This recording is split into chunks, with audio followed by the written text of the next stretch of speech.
اونٹ کا پیشاب کیا اسلام میں حلال ہے؟ بخاری کی ایک حدیث ہے کہ جب بعض لوگ مدینہ آ کر بیمار پڑ گئے تھے تو آپ صلی اللہ علیہ وسلم نے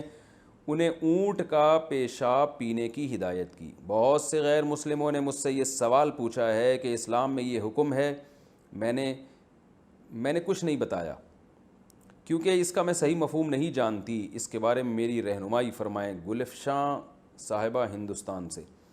صحیح بخاری صحیح مسلم کی حدیث ہے، قبیلہ عرانیین کے کچھ لوگ آئے تھے، وہ اصل میں تھے منافق، اور وہ صحابہ کو دھوکے سے لے گئے، انہوں نے لے جا کے قتل کر دیا۔ تو جب وہ مدینہ آئے تھے تو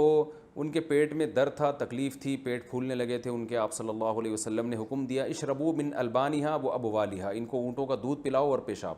بول کی جمع ابوال آتی ہے۔ تو اس حدیث کی بیس پہ بعض فقہاء اس کے قائل ہیں کہ اونٹ کا پیشاب حلال ہے اور بیماری میں پیا بھی جا سکتا ہے، لیکن امام ابو حنیفہ اور بعض دوسرے فقہاء اس طرف گئے ہیں کہ اونٹ کا پیشاب بھی اسی طرح حرام ہے جیسے دوسرے جانوروں کا پیشاب حرام، اور بالکل اسی طرح ناپاک ہے جیسے دوسرے جانوروں کا پیشاب ناپاک ہے۔ اور اس کے دلائل بھی بہت واضح ہیں کہ نبی صلی اللہ علیہ وسلم نے حکم دیا استنزہوا من البول فإن عامۃ عذاب القبر منہ۔ آپ صلی اللہ علیہ وسلم نے فرمایا پیشاب سے بچو، یعنی چھینٹوں سے بھی بچنے کا حکم دیا، اور فرمایا کہ اکثر عذاب قبر پیشاب کی وجہ سے ہوتا ہے۔ تو اس میں آپ نے فرق نہیں کیا کہ کس کا پیشاب، ہر قسم کا پیشاب اس میں داخل ہے۔ دوسری بات یہ کہ اس حدیث سے اگر یہ ثابت ہوتا کہ پیشاب اونٹ کا اسلام میں حلال ہے یا پیا بھی جا سکتا ہے تو صحابہ نے کسی نے تو اس حدیث پر عمل کیا ہوتا۔ ہم دیکھتے ہیں کہ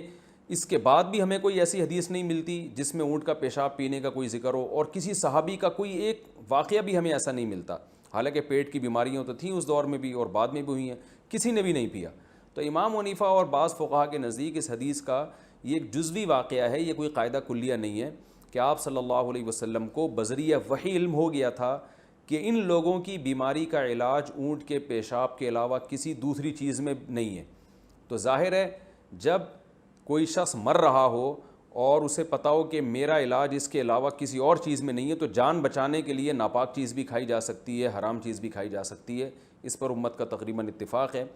تو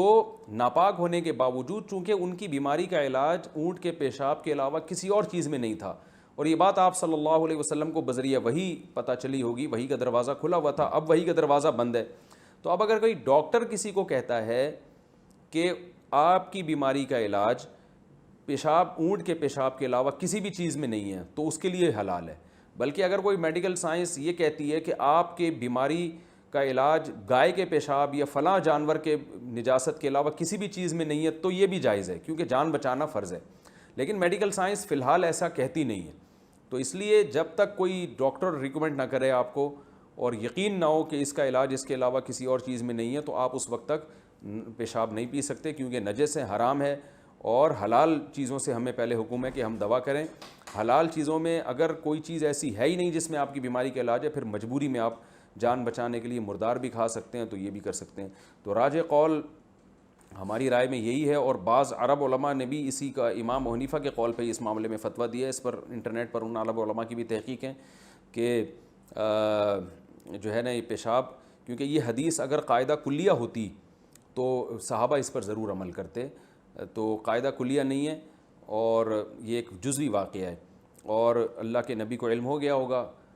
باقی پیشاب کے بارے میں جو وعیدیں ہیں وہ شدید ہیں، ان میں ہر قسم کا پیشاب شامل ہے، اور آپ صلی اللہ علیہ وسلم کے بعد صحابہ کرام نے بھی کبھی اونٹ کے پیشاب کو پاک نہیں سمجھا۔ ہمیں کوئی ایک صحابی بھی نہیں ملتا جنہوں نے یہ کہا ہو کہ اونٹ کا پیشاب آپ پی سکتے ہیں، آپ کے لیے جائز ہے۔ تو اس لیے اونٹ کا پیشاب بھی اسی طرح ناپاک ہے جیسے دوسرے جانوروں کا پیشاب ناپاک ہے، بکری کا اور دم